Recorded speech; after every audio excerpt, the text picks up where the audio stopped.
Hi guys, it's Michelle and today's video is going to be yet another children remembering their past lives video. These videos personally freak me out because I don't like to think reincarnation is real because it scares me like a lot. But you guys really liked this video, the one I did with the child that remembered being Anne Frank and the little boy that remembered being on the Titanic.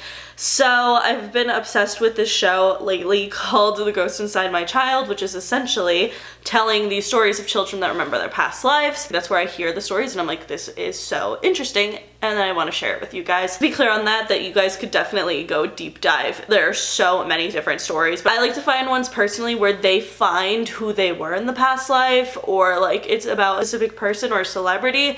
And a couple of these include a couple of different celebrities and I find it so crazy and interesting. But first, I want to thank HelloFresh for sponsoring this video. I absolutely love HelloFresh, and ever since I did my last sponsorship with them, I've been genuinely using HelloFresh weekly. I just am obsessed. Essentially, HelloFresh is America's #1 meal kit where you can get easy seasonal recipes and pre-measured ingredients sent directly to your house. All you have to do is put together the ingredients, follow the recipe, and you have an incredible meal. I am absolutely obsessed with HelloFresh. Like, the meals are so good. Like, the recipes are iconic. HelloFresh makes cooking really delicious meals so easy. Like, it's insane. The ingredients are all pre-measured, so you don't have to like worry about measuring or anything like that, which is honestly like, you don't think how much time that saves you, but it really saves you a lot of time and effort. Like, it's so easy. All you have to do is just follow the recipe and cook the food accordingly. You have like a chef level meal, like just ready for you in your own kitchen. It's also great because you could say goodbye to grocery store trips and takeout because HelloFresh has you covered with that. All you have to do is literally open your front door and you've got 3 meals for you, and like I said, all of the ingredients are pre-measured out. Personally, for me, my favorite thing is that the garlic already peeled.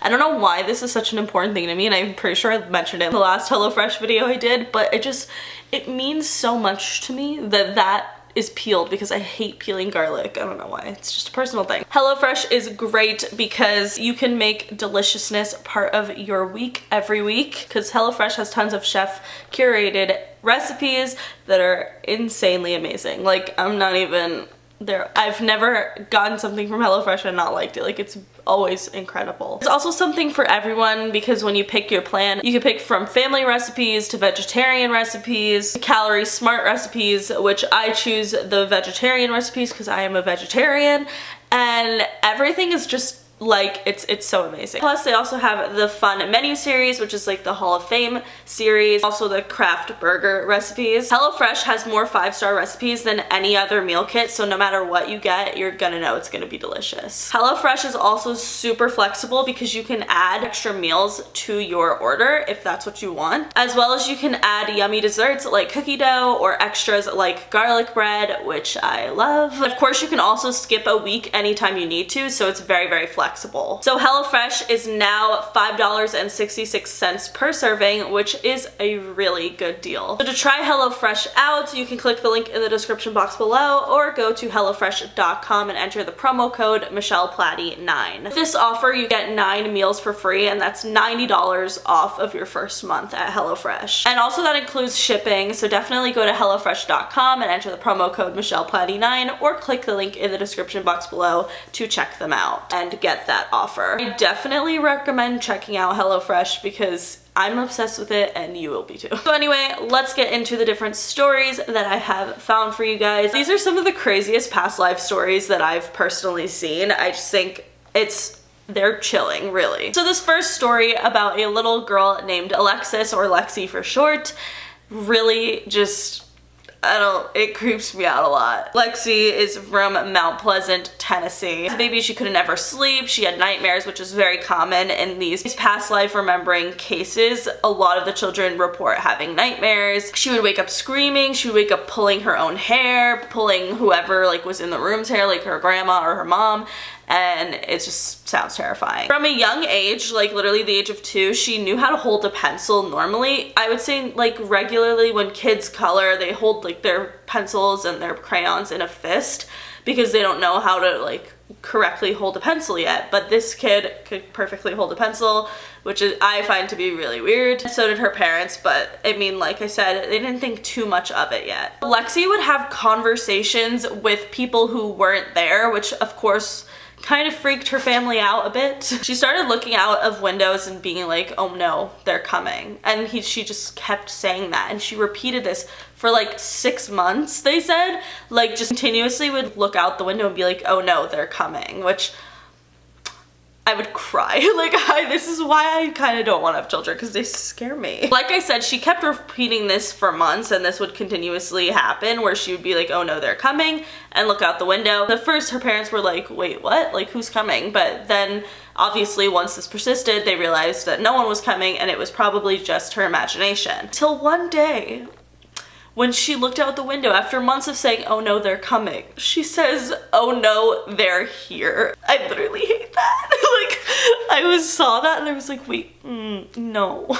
Just no. Even creepier, her parents were like, no one's there, like, because they were a little freaked out that she all of a sudden changed her oh no, they're coming to oh no, they're here. They were like, no one's here, sweetie, you're fine. And Lexi said, yes, they are here and they want to hurt you. And she pointed to her mother, which I think I would literally shit myself, and like, I don't know what the hell I would do. Like, that's so fucking scary. So Lexi's parents were a little bit freaked out by this, but pretty much they just continued on and figured it must be part of her imagination. However, she would continuously talk to people that weren't there, that no one else could see. One day she was with her grandmother and she said, look at those people over there. She was talking about them and her grandma was like, who are they? Like, what are they doing? And she was like, they're mommy and daddy and they're on fire. But she wasn't saying they're her mommy and daddy. She was saying they're like just a set of parents and they're on fire, which is obviously really creepy. So one day Lexi and her family were in the yard and a plane flew overhead and she just started screaming and crying her eyes out, like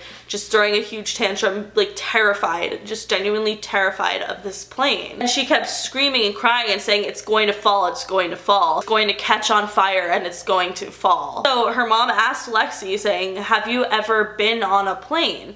And Lexi said yes, even though in her current life she has never been on an airplane. So her grandmother asked what happened on this plane that she's talking about, and she said there was a bad storm and then the plane caught on fire and fell. Lexi also would continuously claim that she was on this plane with her little sister. One day Lexi was just hanging out with her grandma and she said to her grandma, I'm almost 9 years old. Her grandma said, no, Lexi, you're almost 3 years old. And Lexi said, Lexi is almost 3 years old. And then her grandmother said, well, if Lexi is almost 3 years old and you're almost 9, then who are you? And then she just said, not Lexi, and then ran away laughing, which once again really creeps me out. I just don't like that. So one day Lexi was coloring in her book and she wrote down the number 866. And her grandmother saw it and she thought like, oh, someone else must have wrote it because it must be like someone was writing down like a phone number or something like that and just didn't finish it. But then her grandmother realized that no one else had been in the house besides Lexi, so only Lexi could have written it. Her grandmother decided to try to type in 866 plane crash, like she thought maybe this was the number of a plane or something like that. She didn't find any searches and she threw the paper away, but then she kind of started to think, she was like, 866. What if that means August 1966? So she typed in August 1966 plane crash, and sure enough, a really bad plane crash came up. When she was researching this plane crash, essentially what happened is that the plane started to go down and it caught on fire and, you know, the plane fell apart exactly how Lexi described. Also, when she was Googling this and doing research on it, she found like a list of the people who passed away in the plane crash. And there were a set of sisters who were on the plane together and they were aged 18 to 15. Obviously that doesn't really connect to her saying that she was 9 years old, so I don't know what that was about. But either way, I don't know, it's still really freaky to me.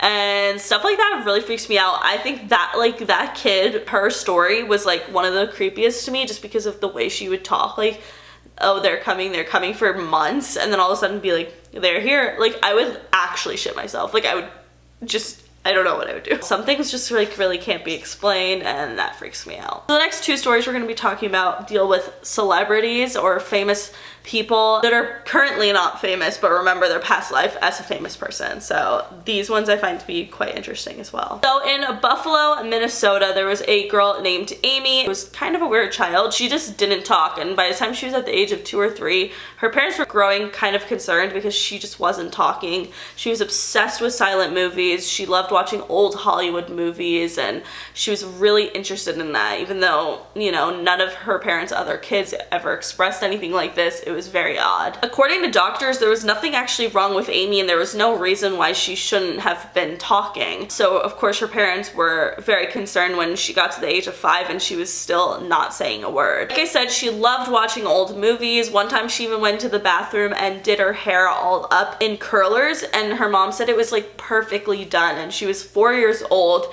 I could not even barely do my hair in curlers and I'm fucking 21, and her mom was like, I couldn't have even done her hair as perfectly as she did it. Like, she perfectly put it in curlers and rollers. It was as if she knew how to do that. Not only that, but she used to wear lipstick a lot because she's a kid and kids, you know, do that. They like to play with their parents' makeup or whatever, and she loved doing this, and she would perfectly apply lipstick at the age of like 3 years old, 4 years old, which is crazy. 6 years old, Amy finally started talking. She loved shopping at antique stores, looking through everything, and she even saw a dress one time and said, oh, I used to have a dress like this, but it was yellow. Like, just things that were not making sense, but her parents just thought it was her imagination. By the time Amy was 9 and 10 years old, she was absolutely obsessed with old Hollywood stars who died very tragically. She was very into researching them and into looking at pictures of them and movies of them, and she just was obsessed. And she always talked about dying young, and obviously this kind of alarmed her parents. They were like, girl, what? Not only that, but she was obsessed with Jack Pickford, who was Mary Pickford's brother, who was a very, very famous actress. She was just like in love with Jack Pickford. Like, she really loved him, which was weird because when her parents researched who this was, they realized that he had a terrible reputation. It was rumored that he was abusive towards his wife and that he died like of syphilis. Her parents were a little concerned. They were like, you should probably not be obsessed with this man. And Amy was like, no, everything that they said is a lie. I don't know why they're lying about him. They're saying all these terrible things. They didn't even know him, blah, blah, blah. But like, girl, you didn't know him either. You're 9, like, relax. But she may have in a past life. When Amy was 12 years old, she took out a picture of an old Hollywood actress and showed it to her mom and said, this was me in my past life. The person that she showed was an actress named Lucille Rickson. Lucille Rickson was a silent film actress, which is also weird because, like I said, Amy didn't talk till she was 6 years old, and not only that, she was always obsessed with silent films. Lucille Rickson died when she was 14 years old. When she died of tuberculosis, although Amy claimed that she felt like she remembers seeing blood and that there was something deeper to her death than just tuberculosis. So what's interesting is that Lucille and Jack Pickford actually worked on a movie together, so they definitely knew each other, and he was pretty important to Lucille, so it's really interesting that he would be this like very important figure to Amy. So Amy and her parents, when she was around 17 years old, decided to travel to Hollywood, California to kind of try to connect some more pieces. Because Lucille wasn't a super famous actress, it was kind of hard to find information on her. They went to see a Hollywood biographer who pretty much knows like a lot of stuff about a bunch of different Hollywood actors. Basically, even though, like I said, it was known that Lucille died of tuberculosis, this Hollywood biographer said that he found out that it was a possibility or a rumor that Lucille was actually taken advantage of at a young age and got pregnant and had an abortion and then died from the complications from that. Which would make sense because Amy did say that she didn't believe that she just had tuberculosis. She believed that there was blood and other things involved, which probably would be true in the case of this. And Amy was like, that was Sid Chaplin that did that. When we were filming Galloping Fish is when that all happened. Hollywood biographer was kind of taken aback by that because he was like, damn, like how did you know that? Like they did actually work on that film together, Lucille and Sid Chaplin. So it's pretty crazy that Amy, you know, felt that. Amy and her mom decided to visit the house where Lucille lived and died in, and also decided to visit her burial site. So it was very emotional for Amy, of course, and it's pretty interesting to see, and it was really crazy. I love when it's like a celebrity, because then there's more pictures of them and helps the child understand it more, I think, because there can be more information. So yeah, I just thought that was really crazy, especially the fact that like she didn't talk till she was 6 years old, and like she was obsessed with silent film. So meanwhile, the person that she's claiming to have been in a past life was a silent film actress. Like, it's pretty crazy. The last story is absolutely like one of the craziest ones I've ever heard, and it is about a girl named Anissa from Elk River, Minnesota. So Anissa was very sensitive to other people's emotions when she was growing up. She was very empathetic and always wanted to make people feel happy and better. When she was in kindergarten, her mom was driving her to school, and all of a sudden she said, "Mom, Bailey's here." She looked like she was like petting like a dog, and her mom was like, that's so crazy, because her mom actually had a dog, a little Pomeranian named Bailey, and the dog actually passed away before Anissa was even born, which is pretty crazy. Anissa also told her mom that she got visits a lot from her past daddy, and that they were in heaven together, and they would write these songs and write stories and poems and just do a lot of writing together, and that they just like really loved each other, you know, in a father-daughter sense, and they were just really close. And she said that he would come to her in dreams. So when Anissa was 5, she started drawing pictures of her past dad that she remembers. She would describe her dad, that he actually wrote books and wrote stories, and that was his job. Anissa would also always say that she was a girl from New York. She would go into extreme detail about New York City, even though she had never been there. So when she got older, she still had night terrors, and at 10 years old, she would always claim that she saw an orphan boy in the mirrors. Like, whenever she was in a mirror, like getting ready, she would see a little boy who would try to talk to her, and it freaked her out, and she literally was 10 years old and not even going to the bathroom by herself because she was terrified, and that freaks me out a lot. She was a very creative kid. Like I said, she would write all these poems and write little stories and things like that. And when Anissa was 9 years old, her and her parents went to a hockey game, and when they were coming out of the hockey game, they passed a statue, and Anissa just ran to it and was like, "That's my past daddy, like, look, that's him, that's him." And the statue was of F. Scott Fitzgerald, who you've probably heard of. He is the writer of The Great Gatsby. He is, of course, also a writer from New York, which is pretty much exactly what Anissa described. Her parents didn't even know who F. Scott Fitzgerald was, so I don't think there's any way that this 10-year-old did. Her mom like went home and did some research and printed pictures of F. Scott Fitzgerald and, you know, laid them out on a table for Anissa, and she was like, "Yep, this is my daddy, this is my past daddy, this is what he would wear, this is what he looked like." She even said, which really freaks me out, that in her past life she used to be named something that was similar to her dad's name, which of course is F. Scott Fitzgerald. And F. Scott Fitzgerald's daughter went by Scotty, which really freaked me out. That's just insane. So Anissa, of course, you know, continued to have these memories, and when she was 16 years old, her mom actually found a letter online that was from F. Scott Fitzgerald to his daughter, and it was like talking about like letting go of the past and, you know, just focusing on the present. It's just something that F. Scott Fitzgerald wrote to his actual daughter during that time period that he was alive. In order to get closure, Anissa wanted to go back to the statue, and her parents brought her back there and gave her the letter as well at this point in time, and said, you know, this is from F. Scott Fitzgerald, and it was written to his daughter. So of course Anissa read the letter and, you know, decided that it was time to continue her life as Anissa and to leave her past in the past, and, you know, that was kind of it. But it just, I don't know, it really freaks me out. To me, the name really freaks me out, like knowing that her name was like Scotty in the past life, and that's similar to F. Scott Fitzgerald, obviously. It's just so weird. It's so weird. I think certain things like past life experiences really freak me out, because like the only explanation is that the parents are lying, but obviously that's not a very good explanation, because it's like how much press are they getting over this? Like, what, like how much money could they possibly make from like filming this episode? I just don't know. It's interesting to believe, like I just think it's crazy. What do you guys think about this? Let me know in the comments below. But that is it for today's video. If you guys liked it, please give it a big thumbs up, but let me know in the comments below any past life stories that you find to be interesting, or if you have any of your own, let me know in the comments. But that is it. Make sure you follow me on Twitter, Snapchat, and Instagram because I'm always posting really dope ass shit on there. Subscribe for new videos every week, and I will see you guys later. Bye!